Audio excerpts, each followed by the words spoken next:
Bonjour tout le monde। आज की class शुरू करने से पहले मैं अपने स्पीकिंग कोर्स जो लेंदी को शुरू हो रहा है उसके बारे में कुछ बताना चाहती हूँ। कुछ सवाल आप मुझसे पूछे गए हैं, उनके जवाब देना चाहती हूँ। कोर्स 15 जून मतलब लेंजी ये मंडे जो आ रहा है तब शुरू होगा और 2 हफ्ते होगा कोर्स। उसके लिए फेसबुक के ऊपर आपका अकाउंट होना ज़रूरी है। फेसबुक के ऊपर कोई भी फ्री अकाउंट बना सकता है, इसमें कोई पैसे नहीं लगते। अगर आपके पास फेसबुक का अकाउंट है और आप इस कोर्स में एडमिशन लेना चाहते हैं तो आप मुझे ईमेल कर सकते हैं। मैं आपको पेमेंट का लिंक भेज दूंगी। ये कोर्स कैसे होगा, सभी उस ग्रुप में होंगे। उस ग्रुप में मैं वीडियोस अपलोड करूंगी और उस ग्रुप में मैं आपको बोलूंगी कि मुझे हो सकता है मैं आपको कोई होमवर्क दूं जिसमें आपने अपनी आवाज़ रिकॉर्ड करके मुझे भेजनी है। हो सकता है कि मैं आपको अपनी आवाज़ रिकॉर्ड करके भेजूं, आपसे कोई सवाल पूछो फ्रेंच में और आप उसका जवाब दें। तो कोशिश ये है कि इससे आपकी बोलने की प्रैक्टिस हो। आप में से काफ़ी लोगों को फ्रेंच अच्छी आती है, मैंने देखा है। उनका लिखने का स्टाइल अच्छा है, उनका बोलने का, लेकिन कभी कभी डाउट और कन्फ्यूजन हो जाती है। तो इस कोर्स से आपकी वो प्रैक्टिस हो जाएगी। अमाउंट ज़्यादा नहीं है। जिन लोगों ने कोर्स किया है मेरे पुराने, उन्होंने फेसबुक के ऊपर अपने कमेंट्स भी डाले हैं। अगर आपको किसी चीज़ का डाउट है या आपको डर है कि मेरे कार्ड से पेमेंट ना निकल जाए, मेरे कार्ड की प्रॉब्लम ना आ जाए, ये ना हो जाए, वो ना हो जाए, तो आप उनसे पूछ सकते हैं। वो आपको सही तरीके से बता देंगे। अगर कोई और सवाल है तो आप मुझसे पूछ सकते हैं। कोर्स लंजी को शुरू हो रहा है तो आपके पास लिमिटेड दिन है एडमिशन करवाने के लिए। आज का टॉपिक शुरू करते हैं। आज का मैंने टॉपिक जब मैं वीडियो बना रही थी मैंने काफ़ी इंजॉय किया है। मुझे ये टॉपिक काफ़ी इंटरेस्टिंग लगा और मुझे लगता है कि इससे आप सबकी हेल्प होगी। तो आई थिंक आपको ऑलरेडी क्लियर होगा कि आज का टॉपिक क्या है, फिर भी मैं डिटेल में वीडियो के साथ साथ बताती हूँ। आप में से काफ़ी लोग हैं जो कोई टेक्सटाइल की इंडस्ट्री में काम करता है, कपड़ों की दुकानों पे, कोई ब्यूटी पार्लर में काम करता है, कोई बुलॉन्जरी में काम करता है। मतलब हर कोई आप अलग अलग जगह पे काम करते हैं जहाँ पे आपको क्लाइंट के साथ डील करना पड़ता है। कोई क्लाइंट आपकी दुकान में आया या कहीं भी आया तो शुरुआत में उससे बात करनी पड़ती है। ये जो शुरुआत की कन्वर्सेशन होती है आज मैं उसके ऊपर भी बात करूंगी। और फ़ोन पे अगर आपको कोई क्लाइंट कॉल करे, अगर आपको ज़रूरत पड़ती है तो कैसे कन्वर्सेशन शुरू करनी है, और उसके बाद मैं कुछ सवालों के जवाब दूंगी। तो अगर क्लाइंट पहले आता है, सबसे पहले आपको सबको पता है उसको बोंजूर कहना है। अगर दिन का टाइम है तो बोंजूर। अगर 6 बज चुके हैं, 6 बजने के बाद शाम के 6 जिसे हम 18 भी कहते हैं, तो हम उसमें बोंसवार कहेंगे। 18 के बाद ये बोंसवार कहना शुरू हो जाता है फ्रांस में, और उससे पहले हम बोंजूर कहते हैं। ओके। दूसरी बात, क्लाइंट जब आता है तो कभी कभी उनको पता नहीं होता कि उन्होंने क्या खरीदना है क्या नहीं खरीदना। हो सकता है वो आपकी वेट कर रहे हो कि आप उनसे आके बात कर रहे हैं, वो आपको डायरेक्ट डिस्टर्ब नहीं करते। तो आप दूर से या उनके पास जाके उनको बोल सकते हैं, Je peux vous aider, क्या मैं आपकी हेल्प कर सकता हूँ या कर सकती हूँ। Je peux vous aider, Je peux vous aider। और जिस तरीके से आप बात करेंगे तो वो समझ जाएंगे कि आप उनसे एक सवाल पूछ रहे हैं। Je peux vous aider, तो उनसे ये होगा कि वो आपको जवाब दे देंगे कि उनको क्या चाहिए और या किस लिए आए हैं वो। तो वो आपको जब बोल देंगे उसके बाद अगर आपने उनकी बात सुन ली है तो d'accord मतलब ओके, जिसे हम ओके भी कहते हैं। d'accord वर्ड बोलने की आदत डालें। d'accord मुश्किल नहीं है, आसान है। ये एग्जांपल है इंस्टॉलेवू। इंस्टॉलेवू मैं उनके लिए बोल रही हूँ जो ब्यूटी पार्लर में काम करते हैं। ब्यूटी पार्लर में जो काम करते हैं तो आपको पता है जब आप किसी ब्यूटी पार्लर के अंदर जाते हैं, बाल कटवाने जाएं या कुछ भी करवाने जाएं, कभी कभी आपकी एकदम से वारी आ जाती है तो आपको बोलते हैं कि आप चेयर पे जाके बैठ जाओ। कभी कभी आपको वेट करने को कहते हैं, आईब्रो करवाने जाते हैं या कुछ भी करवाने जाते हैं। तो जब आपको बोलते हैं कि आप आगे बैठ जाओ सीट पे, जो उनकी सीट होती है उस पे बैठने को कहते हैं आंस्तले होना। और अगर आपने किसी को कहना है कि यहाँ पे बैठ जाओ तो आप उनको बोल सकते हैं आंस्तालेवू। आंस्तालेवू मतलब अपनी सीट पे आके बैठ जाओ। सीट पे आके बैठ जाओ जहाँ पे मेन आईब्रो करवाई जाएगी या बाल काटे जाएंगे या कुछ भी होगा। आंस्तालेवू। और आप उनको इशारे से सीट भी दिखा रहे हैं, चेयर भी दिखा रहे हैं जहाँ पे उन्होंने जाके बैठना है। तो जब आंस्तालेवू बोलेंगे और साथ में अपने हाथ से उनको बताएंगे कि यहाँ पे बैठना है, आंस्तालेवू या आंस्तालेवू इसी, तो वो समझ जाएंगे कि उनको बैठने के लिए बोला जा रहा है। आंस्तालेवू। अगर आप तुत स्वीत बंदे को आंस्ताले नहीं करवा सकते, अपने क्लाइंट को उसको वेट करवानी है साइड में, तो आप उसको बोलेंगे पैशंते। दो ऑप्शन है, या तो आप बोल सकते हैं पैशंते मतलब वेट करें, इंतजार करें, या आप बोल सकते हैं पैशंते इसी मतलब आप यहाँ पे इंतजार करें, इसी मतलब यहाँ पे। तो आप उनको जगह बता देंगे अपने हाथ से इशारा करके, patientez इसी, यहीं पे वेट करो, या installez-vous इसी, या installez-vous là-bas। तो ये दोनों चीजें हैं, इन वर्ड्स को सीख लें, ये आपके रोज काम आएंगी जो क्लाइंट्स के साथ डील करते हैं उनके लिए। एक और तरीका इसको बताने का कि आप वेट करें, je vous laisse patienter, मैं आपको इंतजार करने के लिए कह रही हूँ या कह रहा हूँ, et je m'occupe de vous après, और फिर उसके बाद मैं आपके साथ कंटिन्यू करूंगी डीलिंग। किसी के je m'occupe de vous मतलब मैं आपका ध्यान दूंगी, मैं आपके जिस वजह से आप आए हैं मैं आपकी वो प्रॉब्लम सॉल्व करूंगी। ओक्यूपे करना किसी को मतलब उसके काम करना, वो जिस काम के लिए आया हो। Je vous laisse patienter et je m'occupe de vous après. Je vous laisse patienter et je m'occupe de vous après. फिर उसके बाद मैं आपको डील करती हूँ। अगर आपको patienter इसी सेंटेंस पहले से मुश्किल लग रहा है तो आप उसी को याद करें। अगर patienter इसी आपको लग रहा है कि ठीक है, मुझे इतनी फ्रेंच तो आती है, मैं पूरा सेंटेंस बोल सकता हूँ या बोल सकती हूँ, तो आप ये वाला सेंटेंस याद कर लें, Je vous laisse patienter, मैं आपको इंतजार करने के लिए छोड़ रही हूँ या छोड़ रहा हूँ, et je m'occupe de vous après, या je reviens, मैं वापस आ रही हूँ, ये भी चलता है। कभी कभी ऐसा होता है एक दुकान में 4 5 6 वेंडर होते हैं या सर्विस वाले होते हैं जो काम कर रहे होते हैं, और क्लाइंट्स आते हैं, तो हर कोई किसी ना किसी क्लाइंट के साथ डील करता है। कभी ऐसा होता है कि आप आगे पीछे चले जाते हैं और जब आप वापस आते हैं आपके सामने क्लाइंट खड़ा होता है, लेकिन ये नहीं पता कि उसने ऑर्डर कर लिया, बुलॉन्जरी में भी हो सकता है या कहीं भी हो सकता है, उसने ऑर्डर दे दिया या नहीं दे दिया, हो सकता है उसने ऑर्डर दे दिया और वो सिर्फ वेट कर रहा हो सकता है वो इसलिए वेट कर रहा हो कि कोई आके उससे पूछे कि आपको क्या चाहिए। तो अगर आपको श्योर नहीं है कि उस क्लाइंट की डीलिंग हुई है या नहीं हुई, तो आप उससे बोल सकते हैं, पूछ सकते हैं, on s'occupe de vous, क्या कोई आपका ध्यान रख रहा है, क्या कोई आपका काम कर रहा है या नहीं। तो ये सेंटेंस आपने बहुत बार सुना होगा, अगर आप दुकानों में जाते हैं वहां पे जब आप वेट करते हैं तो कभी कभी वो पूछते हैं, on s'occupe de vous, क्या कोई आपको देख रहा है, क्या कोई आपका आपका ऑर्डर आगे क्लियर कर रहा है या नहीं कर रहा। On s'occupe de vous, ये एक तरीका है बात करने का, आप ऐसे भी बात कर सकते हैं। और जो मैंने शुरुआत में बताया था, je peux vous aider बोल सकते हैं, अगर थोड़ा लंबा करके बोलना है अलग तरीके से, comment est-ce que je peux vous aider, मैं आपकी कैसे हेल्प कर सकती हूँ। जो अभी शुरुआत में फ्रेंड सीख रहे हैं तो ये सिंपल सेंटेंस याद रखें, je peux vous aider। या अगर आपकी फ्रेंड्स थोड़ी अच्छे लेवल की हो गई है तो आप लंबे सेंटेंस बोल सकते हैं। तो कभी कभी आप मिक्स कर लें, कभी je peux vous aider बोलें, कभी comment est-ce que je peux vous aider। तो ये दोनों ऑप्शंस हैं। मैं दोबारा से रिपीट कर रही हूँ ताकि प्रोनाउंसिएशन आपके लिए क्लियर हो जाए। Bonjour, je peux vous aider, d'accord, installez-vous, patientez ici, je vous laisse patienter et je m'occupe de vous après, on s'occupe de vous, comment est-ce que je peux vous aider। नहीं clear, slide को दोबारा से सुने, इसमें बहुत information मिलेगी आपको। अब दूसरी डीलिंग होती है क्लाइंट के साथ जो फ़ोन पे होती है।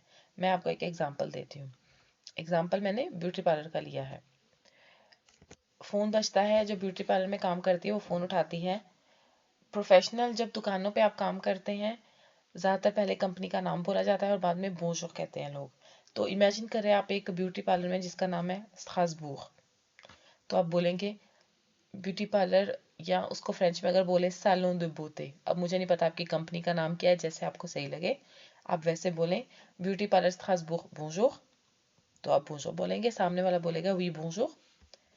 सामने वाला आपको बताएगा वो किस लिए फ़ोन कर रहा है, तो उसके काफ़ी तरीके हो सकते हैं। या तो बोलेगा je veux, मैं चाहता हूँ या चाहती हूँ, या je souhaiterais, मैं चाहती हूँ, c'est la même chose। prendre un rendez-vous, मैं एक rendez-vous लेना चाह रही हूँ, एक अपॉइंटमेंट लेना चाह रही हूँ pour une séance de manucure। manucure होते हैं जो अपने नाखून, जो आपके नाखून करती हैं उनके लिए, उनको manucure करवाना कहते हैं। मैं रंदेवू लेना चाहती हूँ मैनिक्योर की सेंस के लिए, अपने नाखून करवाने के लिए। या हो सकता है मैं रंदेवू लेना चाहती हूँ pour me faire couper les cheveux, अपने बाल कटवाने के लिए। तो कोई भी ऑप्शन हो सकती है। मैं अपने नाखून के लिए रंदेवू ले रही हूँ या मैं अपने बालों के लिए। तो oui bonjour, je veux या je souhaiterais prendre un rendez-vous pour une séance de manucure, या je souhaiterais prendre un rendez-vous ou je veux prendre un rendez-vous pour me faire couper les cheveux, अपने बाल कटवाने के लिए। सामने से आप जवाब देंगे, आप अपना एजेंडा देखेंगे, patienter, je regarde, आप एंड में बोलते हैं क्लाइंट को je peux vous proposer, मैं आपको प्रपोज कर सकता हूँ, मैं आपको ऑफर दे सकता हूँ cet après-midi, आज शाम को 14h 2 बजे, ou या demain matin, कल सुबह à 10h 10 बजे।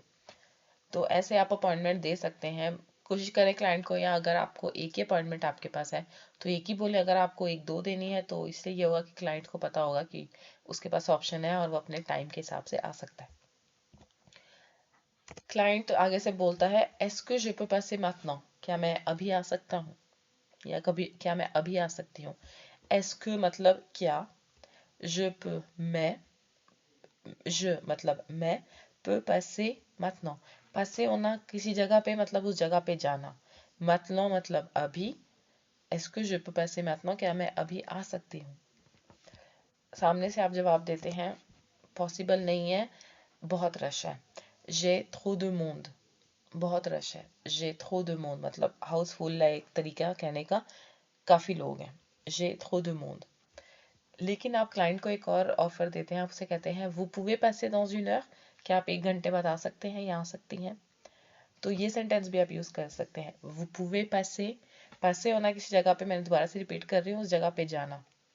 je passe te voir, मैं तुमसे मिलने आ रहा हूँ, je passe। vous pouvez passer dans une heure, सामने से क्लाइंट बोलती है oui d'accord, merci, à tout à l'heure। à tout à l'heure का मतलब थोड़ी देर में मिलते हैं, à tout à l'heure। तो ये वोकेबलरी के कुछ वर्ड्स हैं, कुछ सेंटेंसेस हैं जो आपके काम आएंगे। दोबारा से ये स्लाइड सुने और इसको क्लियर कर दें। मैं एक बार फिर रिपीट कर रही हूँ इसकी pronunciation. Beauty parlour Strasbourg, bonjour। Oui, bonjour, je veux prendre un rendez-vous pour une séance de manucure. Je souhaiterais prendre un rendez-vous pour me faire couper les cheveux. Je peux vous proposer cet après-midi à 14h ou demain matin à 10h. Est-ce que je peux passer maintenant? J'ai trop de monde.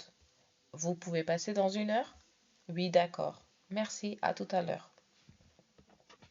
अब आते हैं main example जो मैंने आपको homework दिया था, उसमें काफ़ी लोगों ने कमेंट किया है, तो देखते हैं उसमें कहाँ पे किसने सही लिखा है, कहाँ पे किसने गलत लिखा है। मैंने आपसे सवाल पूछा था which place is this, US, ये कौन सी जगह है। क्योंकि मैं आपसे जगह के बारे में पूछ रही हूँ तो मैं ये पूछ रही हूँ ये क्या, कौन सी जगह, ये क्या चीज़ है, मतलब किस जगह की बात हो रही है। ये कोई गार्डन है, ये कोई पार्क है, ये क्या है। तो मुझे हर तरह के जवाब आए। Le salon de coiffure, alors la salon de coiffure, coiffure, coiffure de place। एक क्लाइंट है जिसको नहीं पता था, उन्होंने लिखा है ne sais pas, नहीं पता। c'est très bien, आपने पार्टिसिपेट किया है, यही ज़रूरी है, चाहे कुछ मर्जी लिखें।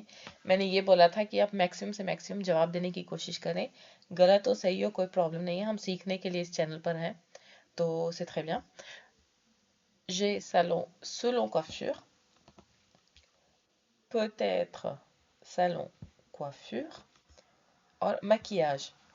तो इन सब जवाबों को पढ़ के आपने देखा है एक वर्ड बार बार आ रहा है, दो वर्ड बार बार आ रहे हैं। एक है coiffure, coiffure मतलब हेयर स्टाइल, जिसे बालों का स्टाइल कहते हैं। सैलून, देखो, तो अगर सही जवाब है वो है, ये है एक सैलून de coiffure, जहाँ पे बाल होते हैं। आपको पता है यहाँ पे चेयर है, दिखाई दे रहा है कि ये ब्यूटी पार्लर है, salon de coiffure। Salon de beauté भी आप लिख सकते थे, लेकिन पता चल रहा है कि यहाँ पे बाल काटे जाते हैं। बोते भी चलेगा अगर आप लिखेंगे तो कोई प्रॉब्लम नहीं है। मैकियाज अगर आप लिखते हैं, मैकियाज मेकअप को कहते हैं। नो, ससे पाऊँ, ये मेकअप नहीं है, ये जगह है एक, तो चीज की बात नहीं हो रही, जगह की हो रही है। तो ये सैलून de coiffure है। जिन्होंने सही जवाब दिया है très bien, जिन्होंने नहीं जवाब दिया वो नेक्स्ट टाइम मेरे और सवालों पे जवाब देने की प्रैक्टिस करें, और जिन्होंने कोशिश की है उनको भी très bien। अगला सवाल, what is he doing, क्या कर रहा है वो। que fait-il, what is he doing, que fait-il। सवाल है वो क्या कर रहा है। मुझे जवाब आए हैं il coupe les cheveux, बाल काट रहा है। il coupe les cheveux, अब स्पेलिंग की आगे पीछे मिस्टेक है, सेम नहीं है। coiffure, coiffure बोलते हैं हेयर स्टाइल को, जैसे कि मैकियाज बोलते हैं मेकअप को। तो सवाल ये नहीं है कि ये क्या चीज है, सवाल है कि क्या कर रहा है। Il se fait couper les cheveux. Il est coupe les cheveux. Il se coupe les cheveux. आप देखेंगे मिलते जुलते वर्ड्स हैं। Ça coupe les cheveux, coupe de cheveux, la coupe de cheveux, couper les cheveux। तो आपने देखा होगा word जो बार बार रिपीट हो रहा है, सॉरी, वो है cheveux मतलब बाल, और coupe मतलब कूपे काटना। कूप होता है, अगर मैं आपको ये ध्यान से देखें, कूप दु cheveux होता है हेयर स्टाइल को कहते हैं, और कूपे करना काटना। यहाँ पे सवाल था क्या क्या कर रहा है वो, तो इसका सही जवाब है वो बाल कटवा रहा है। तो जिन्होंने ये जवाब दिया है il se fait couper les cheveux, उनका कमेंट मैं फेसबुक के ऊपर लाइक कर दूंगी, मुझे पता है कि इन्होंने दिया है। c'est très bien, आपने बिल्कुल सही लिखा है, वो अपने बाल कटवा रहा है। देखो, आई होप आपके सबके लिए क्लियर हो गया होगा, वो बाल काट नहीं रहा, वो कटवा रहा है। तो ये सवाल था। अगर आपने लिखा है il coupe les cheveux, il coupe les cheveux, बाल काट रहा है, कौन काट रहा है, ये जिसके हाथ दिखाई दे रहे हैं बस वो काट रहा है। सही जवाब मेरे मेरे हिसाब से जो मैं लिखूंगी वो है il se fait couper les cheveux, वो बाल कटवा रहा है। What is she doing, क्या कर रही है वो। que fait-elle, वो क्या कर रही है। इसके भी मुझे काफी जवाब आए हैं। Alors, मैंने ये जवाब देखा है sourcil le 5 euros। C'est très bien, आपने हमें रेट बता दिया sourcil का, ये sourcil हो रही है। एक और बात, जब आप ब्यूटी पार्लर में जाते हैं, जो मेरे यूट्यूब चैनल पर जो लेडीज है मेरा चैनल देख रही हैं और जो खुद ब्यूटी पार्लर में काम करती हैं, ध्यान रहे लेडीज जब भी आप ब्यूटी पार्लर में जाती हैं ज्यादातर एक ही वर्ड सुनने को मिलता है, सुरसील। सुरसील नहीं बोलते, सुरसील। आर नहीं सुनाई देता, आप जाएंगी तो एंटर होते सीधा सामने वाला बोलता है, सामने वाली बोलती है सॉरी, सुरसील। आर नहीं बोलना, सुरसील। ये जो आर है ये साइलेंट है, ये सुनाई नहीं देना चाहिए। सुरसील, र की तरह इसको बोलना है, र की तरह नहीं बोलना, सुरसील। उसके बाद मैंने एक और जवाब देखा है प्लूमे, एल्फे प्लूमे। alors एक नया वर्ड मैं आपको सिखाने जा रही हूँ, वो है प्लूम। प्लूम जो होते हैं वो पंख होते हैं। पंख किसके होते हैं, जानवरों के, जो पक्षी होते हैं जो उड़ते हैं उनके पंख होते हैं। तो आपने अपनी तरफ से ट्राई किया, c'est très bien, लेकिन ये जवाब सही नहीं है। Elle fait sourcils, yeux plumants, enfilage des sourcils, plumaison, enfiler। alors word जो बार बार रिपीट हो रहा है वो है सुरसील। सुरसील बोलते हैं इस आईब्रो को, क्योंकि ये आप ध्यान से देखेंगे ये धागा है, धागे को बोलते हैं फील। एनफिले मिलता जुलता है, c'est très bien। enfilage c'est très bien des sourcils। मैं यहाँ पे जवाब लिखूंगी épilation au fil des sourcils। ये क्या कर रही है, वो épilation कर रही है au fil धागे से आईब्रो की, आईब्रो कर रही है वो sourcil। épilation au cire भी होती है, वो जो गरम गरम होती है उससे खींच के करते हैं, वो épilation au cire होती है, लेकिन जब धागे से होती है तो épilation au fil कहते हैं। épilation au fil des sourcils, sourcils बोलते हैं आईब्रो को। तो what is she doing? Elle fait une épilation au fil des sourcils। I hope जिन्होंने ये सवाल पूछा था ब्यूटी पार्लर के बारे में या क्लाइंट के साथ कैसे डील करना है, उनको आज की वीडियो से काफ़ी सीखने को मिला होगा। कमेंट्स में ज़रूर बताइएगा, कुछ और पूछना है तो आप मुझसे मैसेज करके पूछ सकते हैं। मेरी आज की वीडियो देखने का बहुत बहुत शुक्रिया।